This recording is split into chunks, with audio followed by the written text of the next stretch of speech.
Boa noite, Chico. Boa noite à audiência. Professor, daqui a pouco, então, a gente vai falar também sobre como o Brasil está conseguindo um projeto bem sucedido, ao mesmo tempo que os brasileiros são desterrados em sua própria terra. Então, já abrindo aqui um pouco de spoiler. Só que, antes, eu queria falar um pouco da postura, né, dos governos de direita e de esquerda quando os assuntos são os interesses dos Estados Unidos. Então, ontem a gente teve o Javier Milei naquele encontro com a Casa Branca, pedindo por ajuda financeira para a Argentina. E o Trump falou, tudo bem, mas só se vocês vencerem as eleições legislativas, tá? Só se tiver gente de direita, senão a gente não empresta dinheiro. E depois o governo Lula não se dobrou diante do tarifaço, diante das sanções, e o Trump, finalmente, depois de um encontro ali na Assembleia Geral da ONU, chama o governo brasileiro para uma conversa, né? Isso eu acho bem revelador, Gabi. Vocês certamente comentaram na manhã, e mesmo talvez hoje ainda, do constrangedor encontro que foi do Javier Milei com Donald Trump. Teve um momento, Chico e Rodrigo, que eu acho que vai ficar para a história como uma metáfora. É aquele instante que o Javier Milei fala em espanhol, que é um protocolo, o presidente fala no seu idioma. O Javier Milei fala em espanhol. Quando ele termina de falar, o Donald Trump pergunta se há intérprete, porque o Javier Milei falou sozinho, porque ninguém entendeu o espanhol do Javier Milei. E o Trump pergunta, então, se temos agora um intérprete, o presidente Milei poderia repetir tudo o que disse. Mas aí ele mesmo diz, não, agora não é mais importante. Ou seja, o Javier Milei falou sozinho, numa língua que ninguém entendia, não houve intérprete, não houve interesse em interpretar o que ele havia dito. Isso é muito simbólico e muito metafórico, Gabi. A psicologia do Donald Trump é a psicologia do bully, é do típico valentão de escola. Só há uma forma de enfrentar uma pessoa assim como o Donald Trump, é ser altivo, não arrogante, ser altivo e firme nas suas decisões. É o que a China tem feito, é o que o governo brasileiro tem feito. Nesse sentido, a atitude da diplomacia brasileira tem sido exemplar. Vamos ver agora como será a conversa do Marco Rubio com o Mauro Vieira. A extrema-direita diz que o Marco Rubio será radical, não terá nenhuma possibilidade de interlocução para o governo brasileiro. Não é verdade. O Marco Rubio, ele é ministro, é secretary, ou nosso equivalente de ministro. Ele é o ministro das Relações Exteriores dos Estados Unidos. Ele depende integralmente do que o Trump determinar. Portanto, a atitude do governo Lula, assim como a atitude do governo Xi Jinping, tem se demonstrado ser a atitude correta. A única forma de enfrentar o Donald Trump é sem arrogância, altivez e firmeza. Essa é a grande receita, tem sido, né? Rapaz, agora, tem sempre o componente dessa humilhação que o professor fala, né? eu não tinha reparado nessa história do espanhol, que ninguém traduziu, ficou por isso mesmo, nem o cachorro do Milei entendeu o que ele falou. Deixaram para lá, e no meio o Trump ainda fala do Brasil, como exemplo ali, que o cenário da América Latina, para ele, está favorável, porque ainda tem o Brasil. Ou seja, o Brasil está vindo para o meu lado também. O Brasil está vindo. Mas chama atenção. Posso acrescentar um comentário, Gabi? Desculpa, professor. Posso acrescentar um comentário rápido? Claro. Quando ele disse para o Milei que, na verdade, tudo depende da vitória do Milei nas eleições, isso, de alguma maneira, tem ressonância no Brasil. Porque, veja, o que o Paulo Figueiredo Filho e o Eduardo Bolsonaro prometeram é que as retaliações contra o STF fariam com que o ministro Alexandre de Moraes recuasse, ou que a Suprema Corte tirasse o apoio ao ministro Alexandre de Moraes, e levaria as pessoas às ruas pelo apoio que o Trump estaria dando. Nada disso aconteceu. O ministro Alexandre de Moraes não recuou, o Supremo Tribunal Federal hipotecou solidariedade ao ministro Alexandre de Moraes, as penas foram tão duras quanto nós esperávamos, e as últimas manifestações a favor da anistia ou a favor do Bolsonaro não levaram ninguém para a rua. É óbvio que o Trump tem a informação da ausência de apoio popular às manifestações do Bolsonaro. Portanto, o que ele disse para o Milei, isto é, ou o senhor vence as eleições legislativas ou não há apoio. E isto também é válido para os bolsonaristas. Ou eles conseguem levar o povo para as ruas, ou eles conseguem um resultado concreto, ou, para dizê-lo em bom inglês do Donald Trump, Eduardo Bolsonaro e Jair Bolsonaro não passarão de losers. E com losers, o Trump não perde tempo. Exatamente. Ele não perde mesmo, a gente fala muito sobre isso aqui, né? O Trump não quer estar ao lado de perdedores nunca, isso explica muita coisa, né?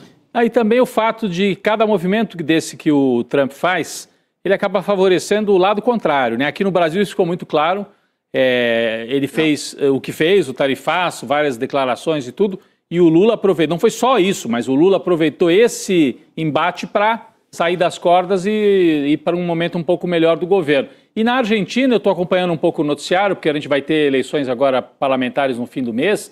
A avaliação, inclusive em jornais conservadores, no Clarín e no La Nación, é a mesma, de que essa fala do Trump, quase que fazendo uma chantagem, ou vocês votam no Milei, porque ele está chantageando o Milei, mas está chantageando o próprio povo argentino. Sim, ele está condicionando... Isso. Então, ou vocês votam no Milei, ou a Argentina quebra, é o que ele está dizendo para os argentinos. Né? É claro que uma parte acaba ficando com medo e vota por causa disso, mas eu acho que ele acaba acirrando ainda mais um pedaço ali que nem é tão peronista, ou nem é tão assim da esquerda, mas fica, mas que história é essa? É igual aqui no Brasil. Muita gente que, mas peraí, também vamos apoiar essa gente aí que está com o bonezinho do Trump, pegou mal inclusive para o Tarcísio, né? Então, tem essa leitura também, que o movimento do Trump, por ser muito exagerado, né, e por falar muito para o público interno dele, para a direita latina lá para dentro, a hora que ele ataca o Lula, a hora que ataca o peronismo argentino, ele está falando para o público interno dele lá nos Estados Unidos. Mas nos países, na Argentina, no Brasil, acaba tendo efeito, às vezes, contrário. O Canadá foi o primeiro exemplo disso. Exatamente, o Canadá. Exatamente, a Austrália, né? Então acaba sendo um movimento esquisito, porque ele precisa fazer para conversar com o eleitorado dele, mas o objetivo final acaba sendo o contrário do que ele gostaria, né? Exatamente. Isso. É porque, em última instância, Rodrigo, a extrema-direita é muito exitosa em produzir ruído. Mas quando se trata da tarefa administrativa, do cotidiano, do dia a dia, a extrema-direita tem mostrado, a extrema-direita do tipo de Donald Trump e Jair Messias Bolsonaro, que é uma extrema-direita tuiteira, do ponto de vista prático, os resultados têm sido desastrosos. Exatamente. Aliás, aproveitando, professor, a gente vai falar de um personagem aqui, a gente estava falando de Washington e a gente pode voltar a qualquer momento para os Estados Unidos, porque teve um encontro entre o nosso chanceler e também o Marco Rubio, na Casa Branca. Então, depois a gente fala sobre isso a qualquer momento. Mas, olhando aqui para o Brasil, mais especificamente para Cuiabá, no Mato Grosso, tem uma espécie de vexame acontecendo ali, que é o prefeito, o Abílio Brunini, que, aliás, era muito conhecido nos corredores do Congresso Nacional por ficar atrapalhando o assunto sério, né? Votação de projeto, CPI, enfim.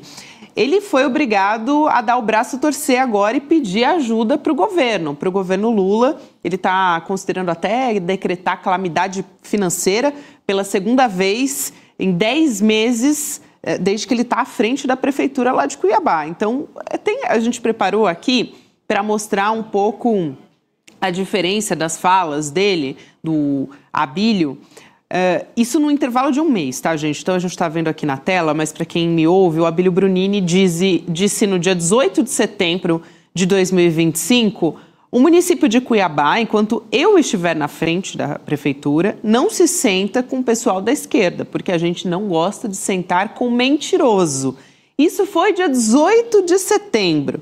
No dia 9 de outubro, não deu nem um mês, na verdade, ele disse o seguinte, semana passada, então.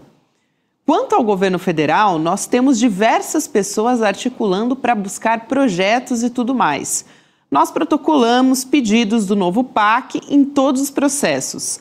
Foram liberadas 4 creches para nós, mas nós protocolamos mais de 40 projetos e os outros não foram aprovados. Essa foi a diferença de menos de um mês na fala do Abílio Brunini, que antes se dizia que não se senta com mentiroso de jeito nenhum. Agora, também, gente, não ter diálogo com o governo federal, né, como prefeito da extrema-direita. O cara quer ser prefeito, quer governar para toda a cidade e não quer conversar com nenhuma autoridade de governo federal porque é de esquerda, é a prova, né, a prova inconteste da incompetência da extrema-direita na hora de governar. O próprio guru dele, o Bolsonaro, esteve em Cuiabá com ele durante a campanha eleitoral E um repórter perguntou, pediu para o Bolsonaro listar as obras, os benefícios que ele fez para a cidade de Cuiabá. O Bolsonaro olha para um lado, olha para o outro, tenta ver se tem alguém que possa salvá-lo. Não tinha nenhuma obra, nenhum serviço levado para Cuiabá. É a mesma história do o deputado, agora prefeito, segue a mesma coisa. É a incapacidade total de gerir, de construir obra. O que o Bolsonaro fez no Brasil inteiro? Uma ponte de madeira lá perto da Colômbia. Que caiu, né? Que caiu. 0,7% na Paraíba do projeto de transposição, 0,07% e nada mais.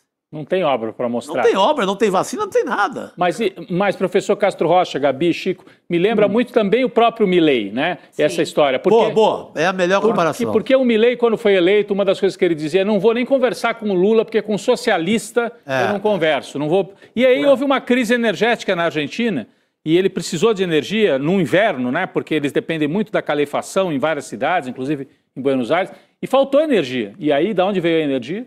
Do Brasil. Aí ligou para o Lula e o Brasil falou, claro, vamos vender para a Argentina na emergência, depois para não deixar os argentinos passando frio lá sem a calefação.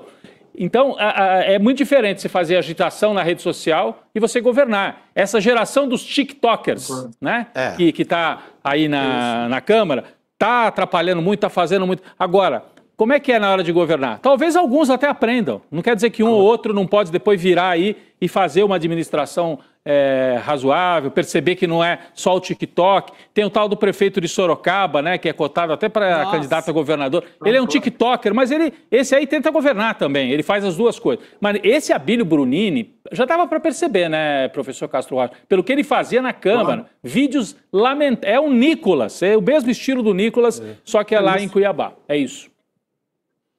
Olha, Rodrigo, no meu último livro eu propus um conceito que para algumas pessoas pareceu radical. Eu propus o conceito de terrorismo legislativo. Quando eu propus o conceito, eu pensei no Abílio Brunini. Se vocês se recordarem, o que fazia o Abílio Brunini como deputado? Ele não apresentou um único projeto para o Mato Grosso. O que ele fazia? Nada, né? Ele ia nas comissões e impedia o trabalho das comissões. E, Gabi, se você lembrar, ele era um homem volumoso. Sim. Ele era particularmente agressivo com as mulheres, especialmente as mulheres trans, como a deputada Érica Hilton e a deputada Duda Salabert, que são duas deputadas que fazem um trabalho maravilhoso. Há cenas do Abílio Brunini em que ele literalmente projetava o corpo em cima da deputada federal Érica Hilton, da deputada federal Duda Salabert, para impedir que elas falassem. Então, eu propus o conceito de terrorismo legislativo com a seguinte ideia. Ele lança a mão sistematicamente da violência simbólica para impedir que o parlamento funcione, para impedir que haja diálogo. Ele ia nas comissões com a única finalidade de não permitir que os trabalhos fossem feitos. Isto é um tipo de parlamentar cuja finalidade é desmoralizar a Câmara Federal. Com que objetivo? Obter likes, de modo a lacrar para obter likes e ter lucro. Lucro, tanto monetizar quanto lucro político. Ele se tornou prefeito de Cuiabá. Há dois casos, Chico, Rodrigo e Gabi, que eu acho que nós precisamos explorar mais do ponto de vista reflexivo. O Abílio Brunini como um paroxismo, como um exemplo máximo, mas o governador Tarcísio de Freitas. Em ambos os casos, o que de fato ocorre é uma grande capacidade de produzir ruído nas redes sociais por parte do governador Tarcísio de Freitas, é uma extraordinária blindagem da mídia corporativa, mas se você vai ver efetivamente realizações, é desastre. Por exemplo, o Abílio Brunini conseguiu em 10 meses ter 2 decretos de calamidade financeira, é um recorde absoluto. Veja, o Rio de Janeiro teve um político de enorme correção, de grande honestidade, um quadro muito importante, o Roberto Saturnino Braga. Vocês se recordam que quando ele foi prefeito do Rio de Janeiro, ele foi obrigado a decretar falência do Rio de Janeiro? Você se recorda disso, Chico Rodrigo? Sim. A carreira do Saturnino Braga, a carreira política, acabou. Porque, com muita honestidade, ele decretou falência, mas ele era o prefeito, ele decretou no final do mandato. Não há como você desligar a decretação da falência do Estado de um nível qualquer de incompetência administrativa. E o Roberto Saturnino Braga era um grande quadro, um homem de grande valor. O Abílio Brunini acabou. em 10 meses, fazer decreto de calamidade financeira 2 vezes, afirmar que não procura a esquerda porque a esquerda é mentirosa, depois pedir apoio. Quer dizer, isso é muito claro. Esse tipo de político de extrema-direita, eles são ótimos para fazer campanha, porque quando fazem campanha, eles não estão no poder. E a retórica deles, a retórica do ódio, é pura destruição. Agora faz um corte rápido para o Tarcísio de Freitas. Gabi, o que fez o Tarcísio de Freitas em São Paulo? Vamos lá. Privatizou a Sabesp. Aumentou o preço, a água aumentou muito em São Paulo. Ele está destruindo a educação. Há um número crescente de professores do estado de São Paulo que estão pedindo licença por problemas de saúde mental, porque existe uma reestruturação absurda dos currículos no sistema estadual. Os pedágios do Tarcísio de Freitas são absolutamente irracionais. Há pessoas que saem para trabalhar e todo dia gastam de 100 a 200 reais pagando pedágio. Em ambos os casos, são governos cujo único projeto é sucatear o Estado para privatizar o que puder. Para concluir, me permito dizer uma coisa. Vamos ficar de olhos muito abertos, porque o Abílio Brunini pode estar querendo retirar o Estado das funções sociais no neoliberalismo predador e utilizar a justificativa do decreto de falência do Estado para retirar progressivamente o Estado de funções sociais. Nesse sentido, se isso acontecer, ele estará rompendo com um critério básico de responsabilidade fiscal, que é o mínimo necessário para educação, saúde e cultura. Se isso acontecer, o Abílio Brunini deve sofrer impeachment antes de terminar o mandato. Porque para pessoas como Abílio Brunini, só há uma solução, é o judiciário. Perfeito. Eu pensei em outra solução, professor. Eu não vou falar, porque meus advogados não permitem. Vamos deixar os advogados do ICL, né? Vamos consultar. Não ter que dar esse trabalho para eles. Isso. Rodrigo, olha, atualizando aqui, eu prometi que traria informações sobre o pronunciamento do nosso ministro das Relações Exteriores, o Mauro Vieira. Ele teve esse encontro, então, lá com o secretário de Estado dos Estados Unidos, o Marco Rubio, e ele disse que o encontro entre Lula e Trump vai acontecer. A apuração da Ana Flor, da Globo News, é que deve acontecer em novembro, então seria só no mês que vem, mas isso é uma apuração dela. Agora, nessa reunião, também, segundo a apuração dela, não teve uma conversa tão aprofundada, por enquanto, sobre temas específicos, tá? Só que já ficou acertado que os dois países vão levar os seus interesses para a mesa de negociações. Então, foi uma primeira aproximação. O Rubio, segundo disseram, também foi cordial com o Mauro Vieira, com a delegação brasileira. Então, isso é um bom sinal. Foi essa reunião que foi de 15 minutos. Por isso que não deu para aprofundar tanto, né, gente? 15 minutos é realmente uma primeira aproximação. E seguindo um pouco ali a fala do presidente Lula, uma coisa que o Mauro Vieira falou é que foi uma química boa também. Então, depois da química boa entre o Trump e o Lula, agora parece que a química também que foi boa foi entre o Rubio e o Mauro Vieira também. E principalmente o tema foi o tarifaço.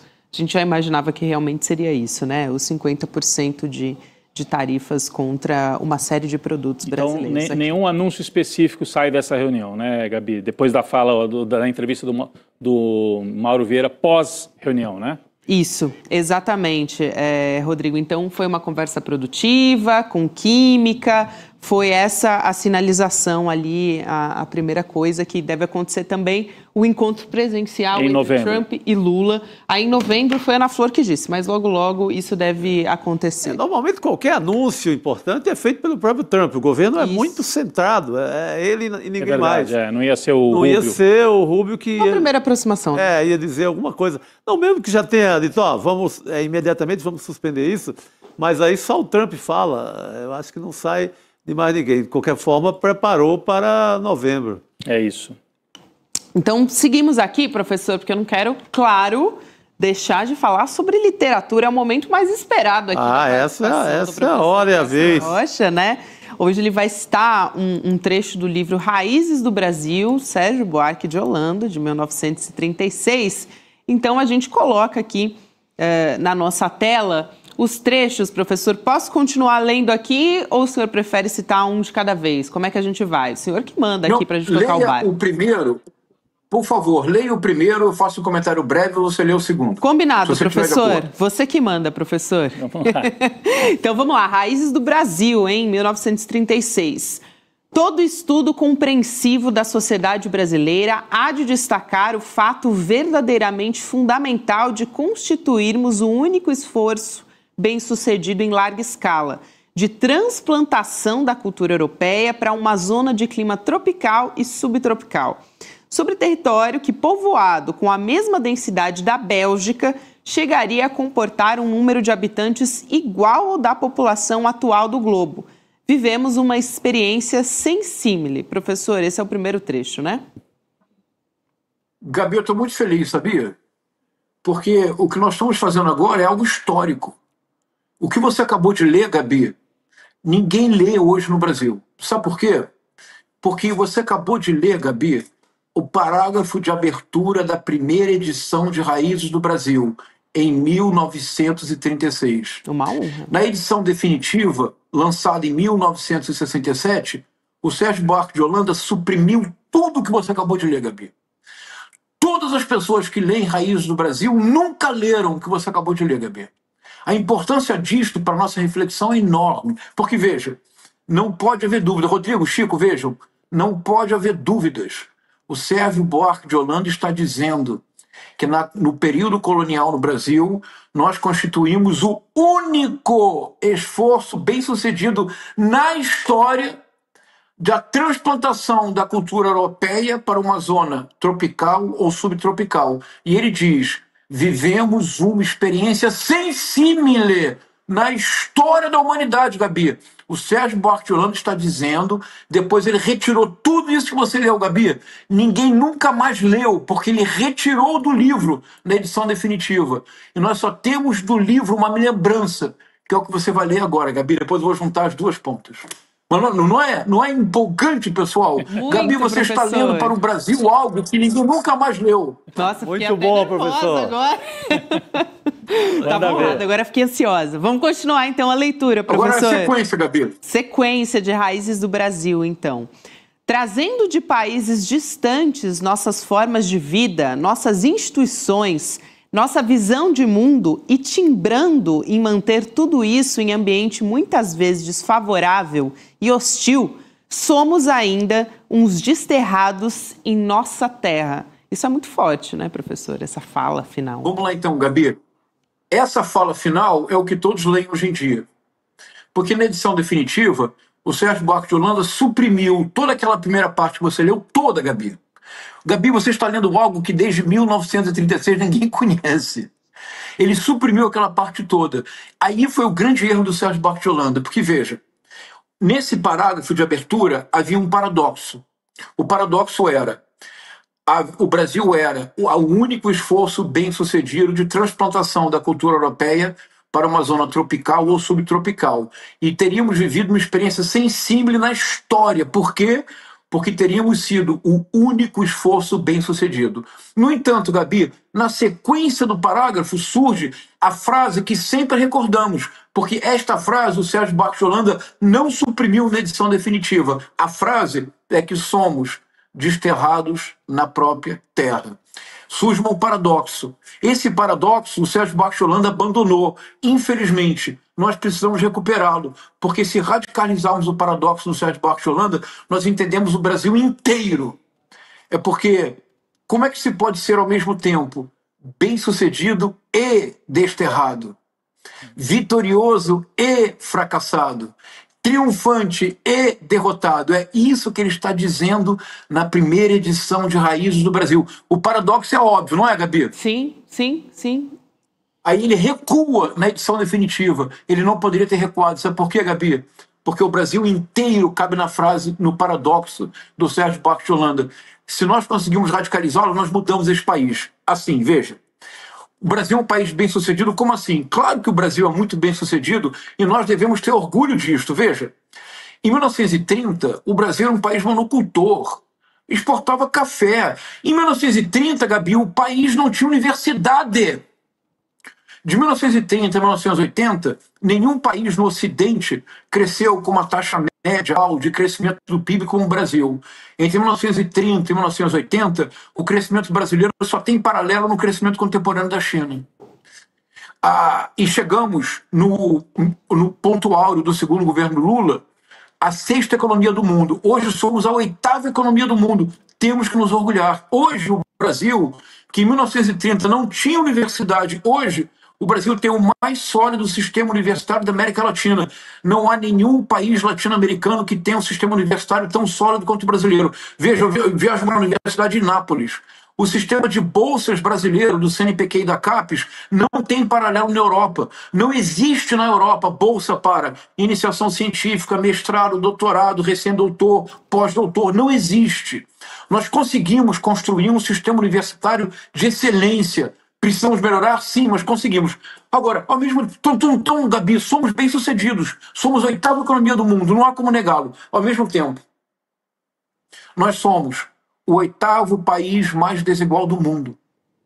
Nós somos um país em que a carga tributária é deixada para os pobres. Eu, que sou um modesto professor de literatura na Universidade do Estado do Rio de Janeiro, no meu contra-cheque, 27% são descontados, mais 5% da Previdência do Estado do Rio de Janeiro, mais de 30% do meu salário, Gabi. Super rico no Brasil não paga imposto. O agronegócio vive das isenções fiscais e dos subsídios. Quando há a ameaça de 50% do tarifaço do Trump, de imediato o Congresso, em 24 horas, aprova 40 bilhões de reais para os que já são ricos. Mas quando existe uma medida provisória que pode gerar para o governo 36 milhões de reais para dezenas de milhões de brasileiros, o Congresso veta. O Brasil é, ao mesmo tempo, bem-sucedido e desterrado. Os que são bem-sucedidos no Brasil são muito bem-sucedidos. São poucos, são muito poucos. Os que são desterrados, Gabi, é o povo. No Brasil, o povo sempre foi desterrado. E as grandes crises políticas no Brasil foram os momentos em que se tentou resolver o paradoxo. Somos bem-sucedidos, sim, mas o povo não pode ser desterrado na própria terra. Toda vez que se tentou trazer o povo para que ele também fosse bem-sucedido, crise. 1930, 1945, 1964, 2016, 2018, hoje. O Congresso e a Faria Lima. No paradoxo do Sérgio Buarque de Holanda, Gabi, o Brasil inteiro se desenha. O Sérgio Buarque de Holanda não suportou o peso do paradoxo. Nós precisamos radicalizá-lo, porque se nós radicalizarmos o paradoxo, o governo pode finalmente tornar-se o governo mais decidido em apoio às causas verdadeiramente populares. Abolir a escala 6x1, aumentar, mudar a reforma tributária, finalmente fazer uma reforma agrária, lutar pela implantação de creches no Brasil, lutar para que um dia todo o transporte público nesse país seja gratuito. Seria a maior redistribuição de rendas da história da América Latina. Então, Gabi, no paradoxo da primeira edição do Sérgio Buarque de Holanda, há o dilema que ainda hoje nos persegue. Resgatar esse paradoxo que, Gabi, você vê a importância do que você fez agora, Gabi? Desde 1936 ninguém tinha lido este primeiro parágrafo, ninguém tinha se dado conta do paradoxo, como ser bem-sucedido e desterrado. É porque o Brasil foi pensado para ser assim, bem-sucedido para poucos, desterrado para todo o povo. A gente não tinha se dado conta antes do professor Castro Rocha vir aqui e deixar a gente... Fica até, assim, sem caminho depois, professor. Como é que a gente segue aqui com as notícias depois que você desnuda, sabe? À frente da gente. Muito bom. Excelente. Fez sentido para vocês, pessoal? Fez. Eu queria só fazer uma observação muito rápida aqui, uma notinha de rodapé na fala do professor. Porque eu fiquei com vontade de entender melhor e depois até pesquisar por que exatamente que o Sérgio Buarque retira esse trecho. Eu posso imaginar. Porque é um trecho, esse trecho inicial que a Gabi trouxe aqui, falar em transplantação da cultura europeia, talvez ele mesmo tenha percebido que abriu o livro com isso, né? Eu não sei, eu quero estudar melhor, o professor também não estou nem pedindo para explicar isso agora, deve ter uma explicação longa. Mas é uma fala um pouco transplantação da cultura europeia, dá a entender de que o Brasil é só a transplantação europeia e você anula as outras culturas que também fizeram parte da construção do Brasil. É claro que a obra dele é um baita livro, Raiz do Brasil, e tem uma complexidade enorme. Mas talvez acho que ele achou muito problemático você lançar isso logo na abertura, né, à luz da antropologia e dos estudos que vieram depois, né? Retirou. Muito bom, Rodrigo. Mas eu queria estudar, depois entender melhor, porque eu li a edição, não essa aqui, claro, eu li a de dos anos 80 e realmente fiquei curioso de entender melhor por que ele retira isso, né, Chico? Muito bom, Rodrigo. Não é uma resposta, mas uma sugestão para sua reflexão. A abertura de 1936 é surpreendentemente próxima à abertura de Casa Grande e Senzala de 1933. A abertura, o primeiro parágrafo de Casa Grande e Senzala de 1933 também sugere que o Brasil é um exemplo bem-sucedido porque os portugueses tinham experiência de colonização em área tropical na África. Como, posteriormente, o Sérgio Buarque de Holanda e o Gilberto Freire se afastaram cada vez mais, porque, veja, Rodrigo, vou dizer uma informação agora que pouca gente sabe, Gabi, isso é divertido. O volume do Sérgio Buarque de Holanda inaugurou uma importantíssima coleção da editora José Olímpio, que era a coleção Documentos do Brasil. O primeiro volume foi Raízes do Brasil, do Sérgio Buarque de Holanda. Rodrigo, você sabe quem era o editor da coleção em 1936? O Gilberto Freire. Imaginei. Quem escreve o prefácio de Raízes do Brasil em 1936? Gilberto Freire. A abertura de Raízes do Brasil em 1936 evoca a abertura de Casa Grande e Senzala de 1933. Como com o tempo eles foram se afastando cada vez mais, o Gilberto Freire cada vez mais conservador de direita, apoiando o golpe militar, o Sérgio Buarque cada vez mais progressista de esquerda, o Sérgio Buarque de Holanda também fez questão de afastar-se o máximo de Gilberto Freire. Professor, muito obrigada por essa reflexão e a gente vai precisar de mais tempo no programa para depois a gente conversar mais. Um grande abraço, é sempre muito prazeroso aprender com você, professor. Obrigado. Até a próxima. Muito obrigado, pessoal. Um abraço.